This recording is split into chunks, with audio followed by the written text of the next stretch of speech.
नाज़रीन आदाब, आप देख रहे हैं आलमी सहारा। वक्त हो गया है खबरनामे का। खबरनामा शुरू करने से पहले आइए देखते हैं आज की सुर्खियां।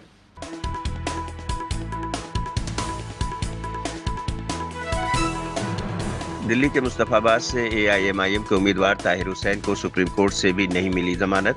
2 रुकनी बेंच में इख्तिलाफ के बाद मामला 3 रुकनी बेंच के सुपुर्द। दिल्ली के सीएम आतिशी ने कहा कि आपके कारकुनों को धमका रहे हैं बीजेपी के लीडर, इलेक्शन कमीशन से की शिकायत। केजरीवाल ने मामले को बताया संगीन। जेडीयू ने मणिपुर की बीजेपी सरकार से हिमायत वापसी का खत गवर्नर को भेजा, लेकिन सरकार पर असर पड़ने का इम्कान नहीं। कर्नाटक में दर्दनाक सड़क हादसा, ट्रक पलटने से 11 लोगों को हुई मौत, 15 जख्मी अस्पताल में जेर इलाज। और RG Kar rape and murder case में ट्रायल कोर्ट के फैसले को ममता सरकार ने हाई कोर्ट में किया चैलेंज। कसूरवार को उम्र कैद के बजाय सजाए मौत की मांग।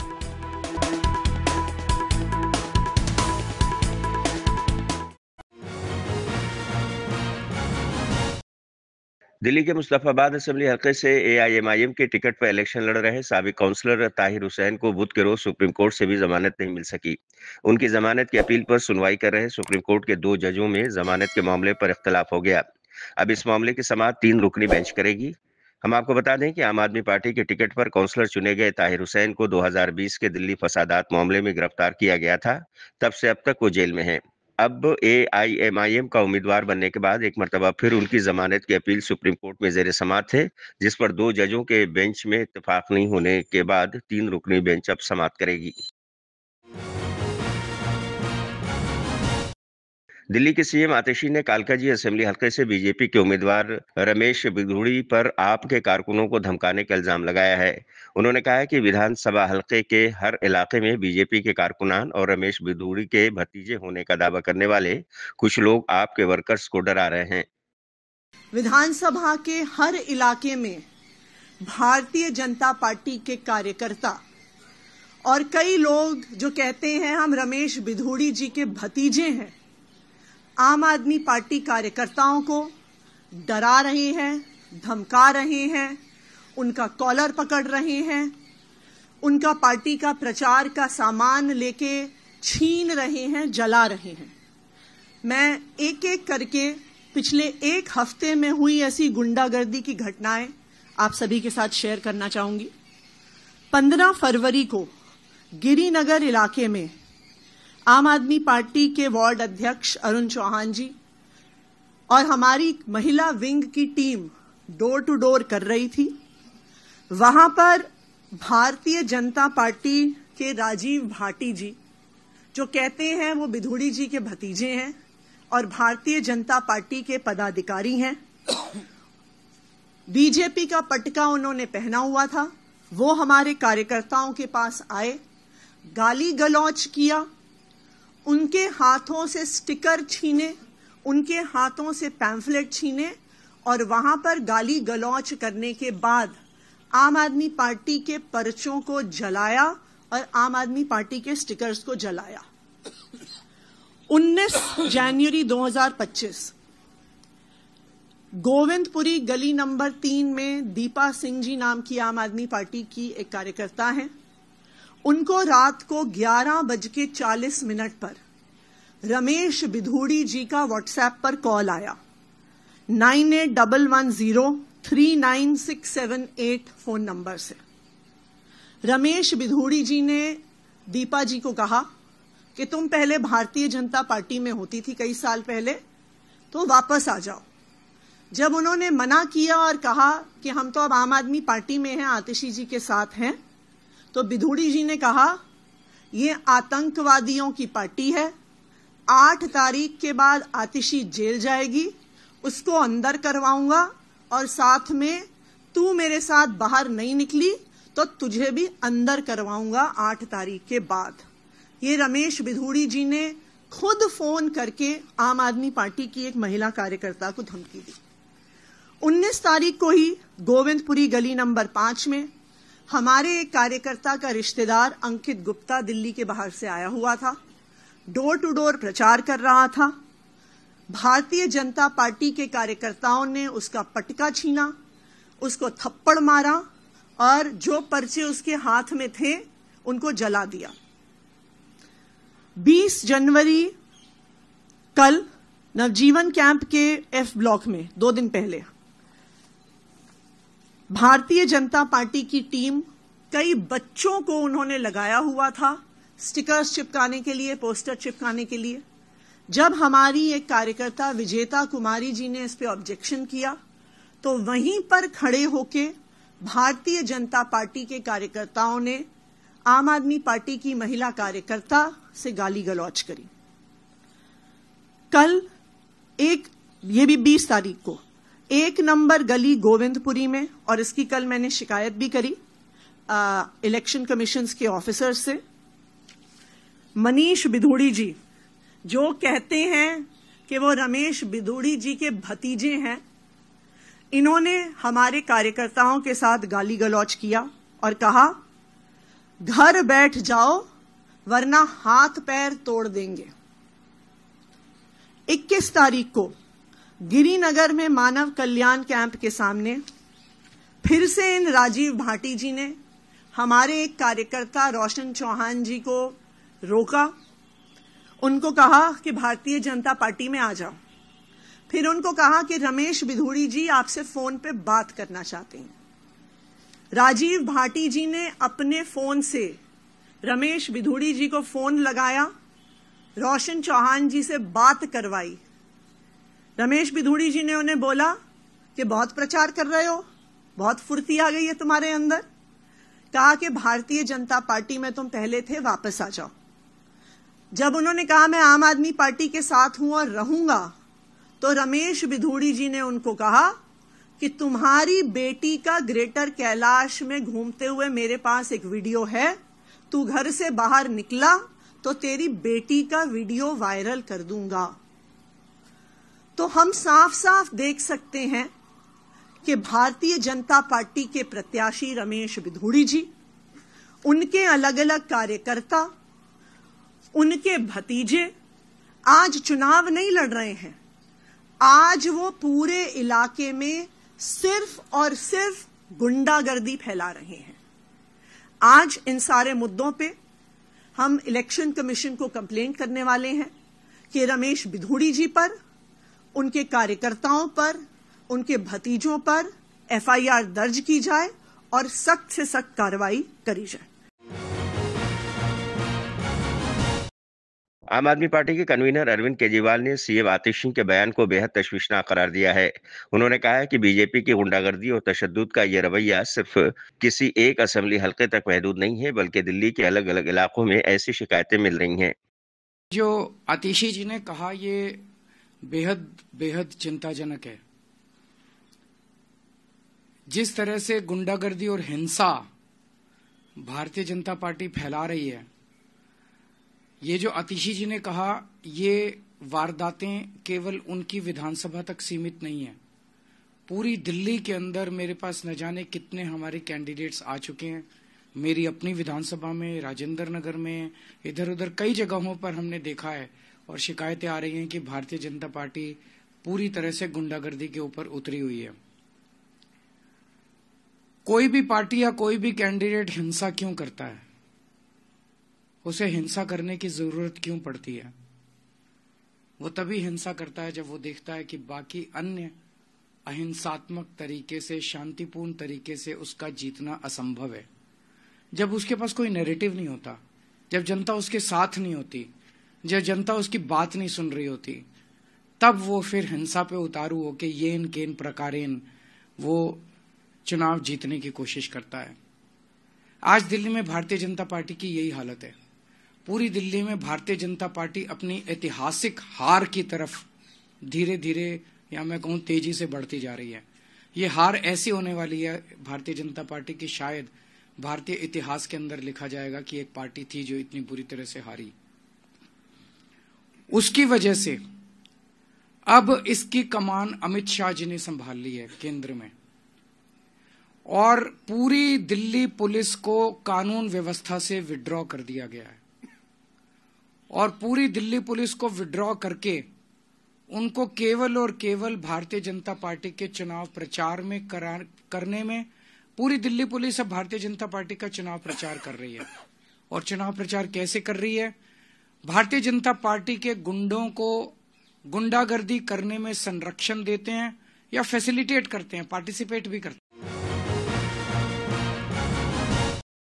कांग्रेस के लीडर अजय माकन ने आम आदमी पार्टी की सरकार के खिलाफ सीएजी रिपोर्ट का हवाला देते हुए अरविंद केजरीवाल पर करप्शन के संगीन इल्जामात लगाए हैं। उन्होंने कहा कि अरविंद केजरीवाल ने अपनी पार्टी करप्शन से लड़ने के नाम पर ही बनाई थी। उस वक्त उन्होंने सीएजी रिपोर्ट की बुनियाद पर कांग्रेस पर करप्शन के इल्जामात लगाए थे। आज 14 सीएजी रिपोर्ट है जो अरविंद केजरीवाल के खिलाफ करप्शन के इल्जामात लगाती हैं। ऐसी ही एक रिपोर्ट हेल्थ डिपार्टमेंट से जुड़ी है जिसमें अरविंद केजरीवाल पर 382 करोड़ रुपए के घोटाले का इल्जाम है। दिल्ली विधानसभा के अंदर एक ऐसे मुख्यमंत्री हैं जिन्होंने मुख्यमंत्री और अपनी पार्टी इस बात पे बनाई थी कि वो भ्रष्टाचार के खिलाफ लड़ेंगे। पार्टी इसलिए बनाई थी कि भ्रष्टाचार को उजागर करेंगे और उस जमाने में सीएजी की रिपोर्ट के आधार के ऊपर कांग्रेस पार्टी के ऊपर भ्रष्टाचार के आरोप लगाते थे।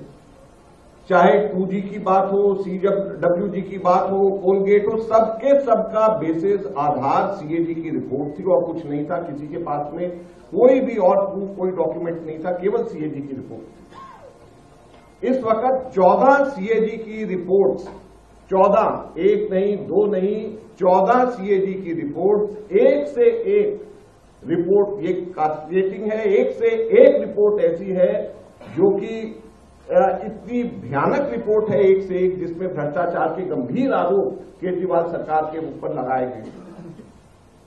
एलजी साहब ने कहा कि केजरीवाल रोक रहे हैं, केजरीवाल कहते हैं कि एलजी रोक रहे हैं, लेकिन फायदा केजरीवाल को हो रहा है रुकने का, क्योंकि वो एक्सपोज हो रहे हैं। तो आज हम उन्हीं केजरीवाल से पूछना चाहते हैं कि आप हमें ये बताएं कि ये भ्रष्टाचार के से भरे हुए पन्ने, जिसको एक ऐसे ही एक पन्ने को 14 में से एक जो कि हेल्थ के मुताल्लिक है, जिसके अंदर मैंने ये देखा और पाया 382 करोड़ रुपए का घोटाला केजरीवाल के ऊपर सीधे सीधे इसके अंदर है। 382 करोड़ का घोटाला। नई दिल्ली असेंबली हल्के से कांग्रेस के उम्मीदवार संदीप दीक्षित ने आम आदमी पार्टी पर सरकारी वसाइल का इस्तेमाल इंतखाबी मुहिम में करने का इल्जाम लगाया है। उन्होंने पुलिस से भी इस मामले की शिकायत की है। देखिए, ऐसा है, कोई भी किसी प्रदेश से आए कैंपेन करे, कोई दिक्कत नहीं, लोकतंत्र में होता है। लेकिन अगर आप सरकारी तंत्र का इस्तेमाल करें, अभी मेरे पास एक मैंने फोटो भी हमारे एसएचओ को भेजी थी, एक क्लस्टर्स में पंजाब पुलिस की गाड़ियां आई हुई हैं, उसमें कार्यकर्ता आ रहे हैं आम आदमी के, वो गलत है। आप कर्नाटक से भी आ सकते हैं, आप अंडमान से भी आ सकते हैं, आप बंगाल से भी आ सकते हैं, पंजाब से आ सकते हैं, कहीं से आ सकते हैं। हमारे पास भी हमारे मित्र लोग आए हुए हैं बाहर से जो मदद कर रहे हैं। लेकिन केवल और केवल बाहर के लोग कैंपेन करें, वहां से करें जहां आपकी सरकारें हैं, और सरकारी तंत्र का दुरुपयोग करें, आप पंजाब पुलिस की गाड़ियां आपको एस्कॉर्ट करें, ये कौन सी राजनीति है भाई? यहां तो बिल्कुल अलाउड नहीं है, ये तो दुरुपयोग है सीधे सीधे किसी भी सरकारी तंत्र का। और उसी बारे में मैंने पहले भी कंप्लेंट की थी, फिर भी मैं बार बार कह रहा हूं उनको कि भाई इसकी तहकीकात की जाए। अभी बीआर कैंप एरिया है हमारा रेसकोर्स के पास, उसमें इनकी गाड़ियां दिखी, उसका भी मैंने अभी मैं इसमें बल्कि दिखा भी सकता हूं, अगर आप एक सेकंड इंतजार करें तो मैं इसमें एक सेकंड आपको वो फोटो दिखाता हूं जो हमारे लोगों ने ली। ये है, ये पंजाब पुलिस की गाड़ी है। अब इसको आप देखिए, अब मेरा ये कि पंजाब के लोग आए, पंजाब पुलिस की गाड़ियां वहां क्या कर रही हैं? वो कैसे कैंपेन कर सकती है भाई? पंजाब पुलिस की गाड़ियां, पंजाब सरकार की गाड़ियां तो दिल्ली में आनी ही नहीं चाहिए चुनाव के समय में। दिल्ली ट्रैफिक पुलिस के डीसीपी ढाल सिंह ने 26 जनवरी से पहले 23 जनवरी को होने वाली फुल ड्रेस परेड की रिहर्सल परेड का प्रोग्राम जारी किया है। उन्होंने बताया है कि 23 जनवरी की रिहर्सल परेड सुबह 10:30 बजे से शुरू होगी। इससे 2-3 घंटे पहले ही परेड के रास्ते पर ट्रैफिक और पुलिस का इंतजाम कर दिया जाता है। उन्होंने मजीद बताया कि परेड के लिए रफी मार्ग, मानसिंह रोड और जनपथ, ये तीनों रास्ते 9:15 से 12:15 तक बंद रहेंगे। जैसा कि आप जानते हैं कि 26 जनवरी में जो रिपब्लिक डे बंदोबस्त होता है, उसका एक फुल ड्रेस जो है वो 23 को होता है, और जिसके रिगार्डिंग जो परेड का टाइमिंग है 10:30, उससे लगभग 2 से 3 घंटा पहले ये ट्रैफिक और पुलिस के बंदोबस्त लग जाते हैं, जिसमें कि सी हेक्सागन और उसके आसपास की जो रोड्स हैं, साथ ही साथ रफ़ी मार्ग, मानसिंह और जनपथ, ये तीनों रोड बंद होते हैं। इसके अलावा मदर टेरेसा से नॉर्थ, अगर किसी को नॉर्थ से साउथ जाना है तो मदर टेरेसा क्रेसेट का प्रयोग कर सकता है और मथुरा रोड लेकर वो उत्तर से दक्षिण की ओर जा सकता है। देखिए, लगभग 3000 के आसपास का ट्रैफिक स्टाफ इसमें हम लोगों का डिप्लॉयड है, क्योंकि जिस कर्तव्य पथ के आसपास का जो रिस्ट्रिक्टेड एरिया होता है वहाँ पर हम लोग परेड के दौरान व्हीकल्स की आवाजाही की मनाही रखते हैं और उनको जो अल्टरनेट रूट्स हैं उनके माध्यम से उनके गंतव्य तक के लिए दिशा निर्देश देते हैं। देखिए, अगर आप इस बंदोबस्त की बात करें तो ये बंदोबस्त दो प्रकार से होता है, नॉर्थ ऑफ कर्तव्य पथ और साउथ ऑफ कर्तव्य पथ। अगर मैं बात करूं इन जो मौलाना आज़ाद रोड या राजेंद्र प्रसाद रोड की, ये एरिया रिस्ट्रिक्टेड एरिया होता है। यहाँ पर सिर्फ वही लोग जिनके पास की निर्धारित कार पार्किंग लेवल होते हैं उन्हीं व्हीकल्स को अलाउ किया जाता है। इसके अलावा जो व्हीकल्स इन रोड्स पे रफ़ी मार्ग, जनपथ और मानसिंह लेकर अगर कर्तव्य पथ की दक्षिण से उत्तर की ओर और उत्तर से दक्षिण की ओर जाना चाहते हैं तो उन्हें हम अल्टरनेट रूट्स के माध्यम से उन्हें उनके गंतव्य तक पहुंचाते हैं, जिसमें कि मदर टेरेसा क्रेसेट और साथ ही साथ सी हेक्सागन का एरिया और मथुरा रोड, इनके माध्यम से हम उन्हें डाइवर्ट करते हैं। देखिए, 9:15 के बाद 9:15 के बाद जो सी हेक्सागन है उस पर ट्रैफिक का मूवमेंट क्लोज हो जाएगा। उसके पहले अगर जाना चाहें तो जा सकते हैं। ये 12 सवा 12 बजे तक परेड का टाइम होता है, उसके बाद फिर तुरंत ओपन किया जाएगा। आम आदमी पार्टी के कन्वीनर अरविंद केजरीवाल ने मोदी सरकार से मुतालबा किया है कि मुल्क का अगला बजट मिडिल क्लास की जरूरतों को नजर में रखकर बनाया जाए। एजुकेशन का बजट 2% से बढ़ाकर 10% किया जाए, प्राइवेट स्कूलों की फीस पर लगाम लगाई जाए और आला तालीम के लिए तलबा को स्कॉलरशिप दी जाए। इसके अलावा भी उन्होंने मरकजी हुकूमत के सामने कई मुतालबात रखे हैं। भारत के मिडिल क्लास को पहचाने। आज मैं ये ऐलान करता हूं कि मैं और आम आदमी पार्टी सड़क से लेके संसद तक मिडिल क्लास की आवाज बनेंगे, उनकी आवाज उठाएंगे, उनके मुद्दों को उठाएंगे। आज से 2 हफ्ते के बाद देश का अगला बजट आने वाला है। इस लोकसभा के सत्र में आम आदमी पार्टी के सांसद मिडिल क्लास के मुद्दे संसद में उठाएंगे। मिडिल क्लास की आवाज की गूंज अब संसद में सुनी जाएगी। हम ये मांग करते हैं कि देश का अगला बजट मिडिल क्लास को समर्पित हो। आज मैं केंद्र सरकार से 7 डिमांड कर रहा हूं, 7 पॉइंट डिमांड्स मिडिल क्लास की तरफ से। पहला, शिक्षा का बजट 2% से बढ़ा के 10% किया जाए, प्राइवेट स्कूलों की फीस पे लगाम लगाई जाए पूरे देश में। दूसरा, उच्च शिक्षा के लिए, हायर एजुकेशन के लिए सब्सिडी और स्कॉलरशिप्स दी जाएं। तीसरा, हेल्थ का बजट भी बढ़ा के 10% किया जाए और हेल्थ इंश्योरेंस से टैक्स हटाया जाए। चौथा, इनकम टैक्स की छूट की सीमा को 7 लाख से बढ़ा के कम से कम 10 लाख किया जाए। पांचवा, एसेंशियल कमोडिटीज के ऊपर, आवश्यक वस्तुओं के ऊपर से जीएसटी खत्म किया जाए। छठा, सीनियर सिटीजन्स के लिए मजबूत रिटायरमेंट प्लान और पेंशन की योजनाएं बनाई जाएं और देश भर में सभी सरकारी और प्राइवेट अस्पतालों में सीनियर सिटीजन्स को मुफ्त और अच्छा इलाज दिया जाए। और सातवां, बुजुर्गों को पहले रेलवे में 50% कंसेशन मिलता था जो बंद कर दिया गया, उसे दोबारा चालू किया जाए। ये है हमारा मिडिल क्लास का मैनिफेस्टो। अगर आप हमारे मिडिल क्लास मैनिफेस्टो से सहमत हैं तो हमारी वेबसाइट middleclassmanifesto.com पर साइन करें और आप अपनी भी आवाज केंद्र सरकार तक पहुंचाएं। अगर देश का पूरा मिडिल क्लास एक साथ एकजुट होकर अपनी आवाज उठाएगा तो सरकार की हिम्मत नहीं है कि वो आपकी आवाज ना सुने। बिहार में बीजेपी के साथ सरकार चला रहे जनता दल यूनाइटेड ने मणिपुर की बीजेपी सरकार से हिमायत वापस ले ली है। पार्टी की तरफ से गवर्नर को खत लिखकर इस फैसले की इत्तला दे दी गई है। अब जेडीयू के अकेले एमएलए अब्दुल नासिर अपोजिशन की सीट पर बैठेंगे। हालांकि इससे मणिपुर की सरकार पर कोई फर्क नहीं पड़ेगा, क्योंकि 2022 में जीते जेडीयू के 6 में से 5 एमएलए पहले ही बीजेपी में शामिल होकर सरकार को मजबूत कर चुके हैं। प्रयागराज में चल रहे महाकुंभ मेले में यूपी कैबिनेट की मीटिंग हुई है। रियासत के साबिक वजीर आला और समाजवादी पार्टी के सदर अखिलेश यादव ने इस पर एतराज किया है। उन्होंने कहा कि कुंभ का इस्तेमाल सियासत के लिए नहीं होना चाहिए।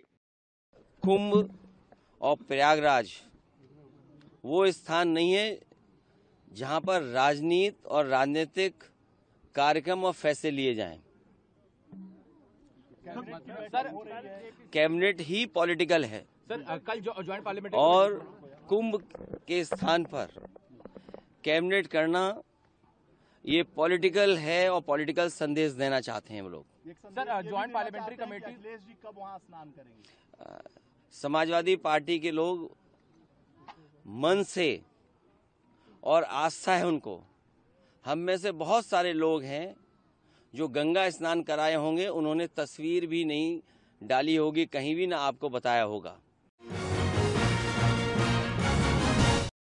मरकजी वजीर कीर्तिवर्धन सिंह ने समाजवादी पार्टी के सदर अखिलेश यादव के बयान पर एतराज किया है। देखिए भाई साहब, ये सब बड़ी छोटी बातें हैं।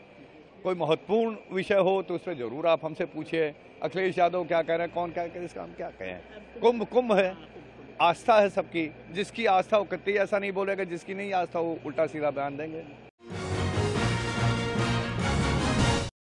त्रिपुरा के सीएम माणिक साहा ने बांग्लादेशी सरहद में से त्रिपुरा में दरअंदाजी वाले टीएमसी के बयान को गलत करार दिया है। उन्होंने कहा है कि हमारी सरहद बहुत महफूज है। नहीं, हमारे यहाँ कोई सुविधा नहीं है, एक दो इधर उधर आ रहा है, लेकिन हमारे यहाँ बॉर्डर बहुत अच्छी तरह से सुरक्षित है और यूजुअली नहीं आ पाते हैं। एनमास से एक दो आ जाते हैं, पहले भी आता था।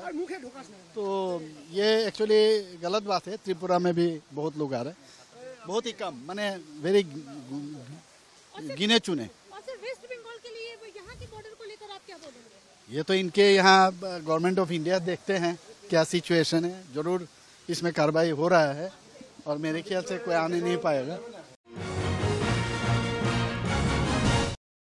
मगरबी बंगाल सरकार ने आरजीकर मामले के कसूरवार संजय राय को उम्र कैद की सजा सुनाए जाने के ट्रायल कोर्ट के फैसले के खिलाफ कोलकाता हाईकोर्ट की डिविजनल बेंच में अपील दाखिल कर दी है। हाईकोर्ट ने इस अपील पर समाअत के लिए 27 जनवरी की तारीख तय कर दी है।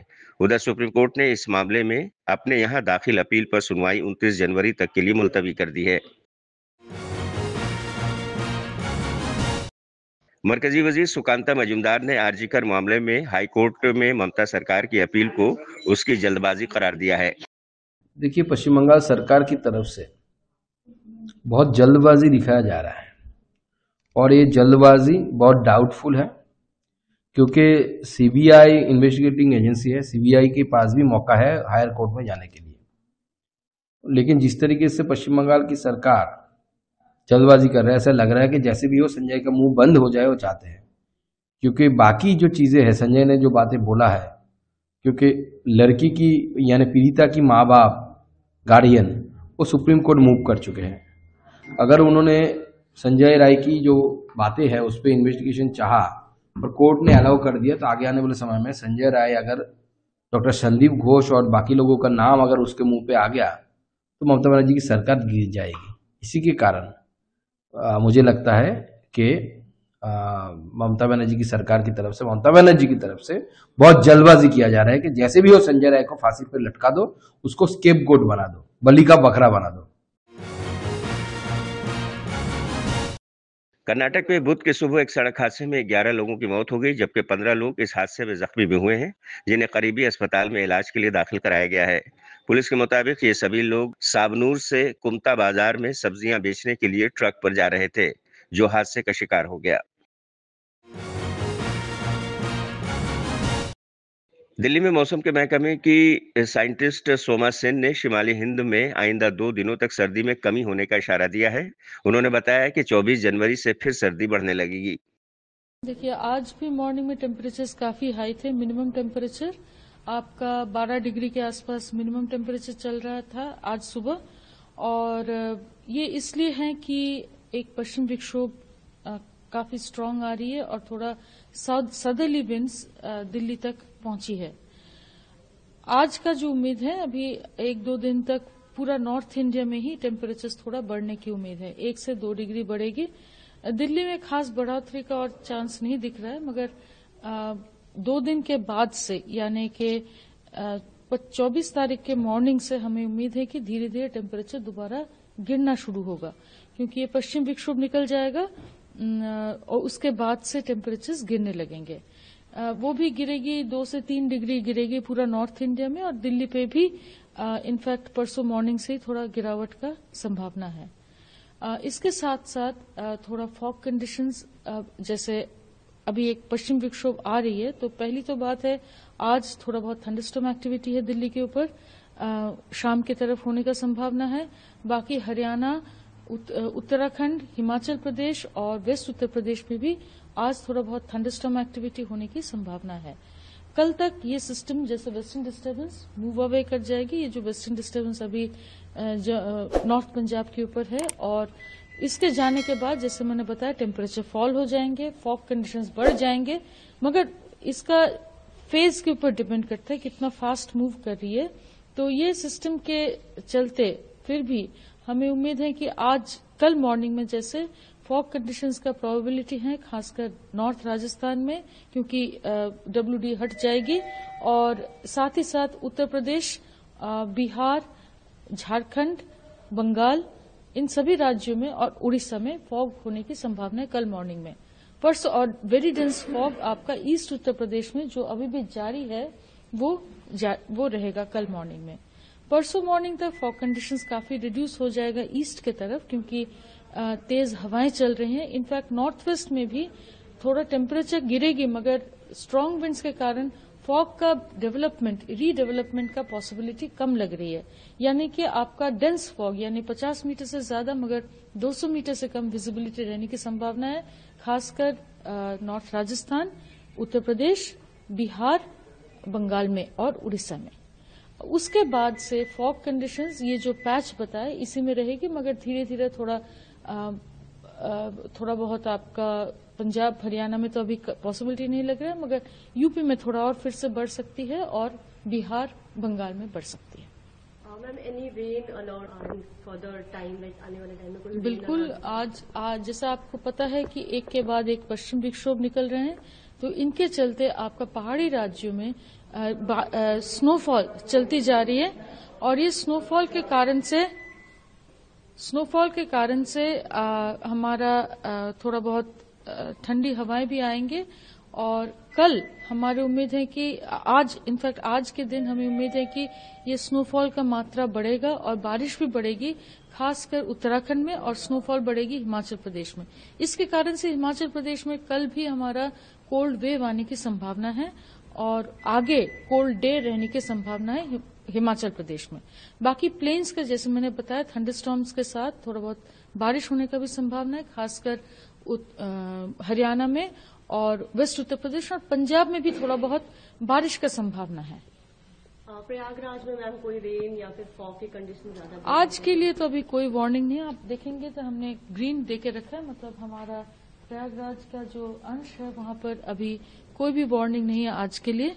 मगर हाँ, कल से जैसे आपका ये पश्चिम विक्षोभ ईस्टवर्ड मूव करती है तो हमारा टेम्परेचर्स थोड़ा बहुत कल बादल लाने की संभावना है।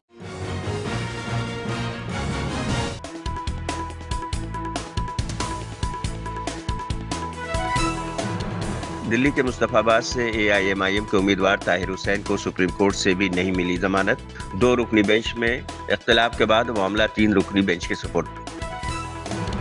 दिल्ली के CM आतिशी ने कहा कि आपके कारकुनों को धमका रहे हैं बीजेपी के लीडर, इलेक्शन कमीशन से की शिकायत। केजरीवाल ने मामले को बताया संगीन।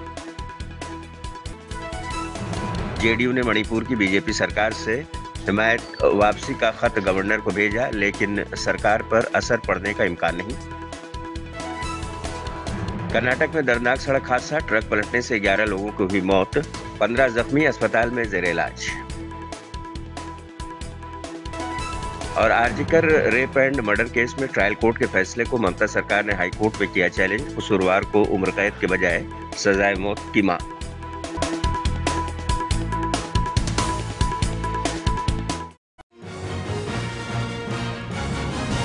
तो आज के खबरनामे बस इतना ही। दीजिए इजाजत, लेकिन आप देखते रहिए आलमी सहारा।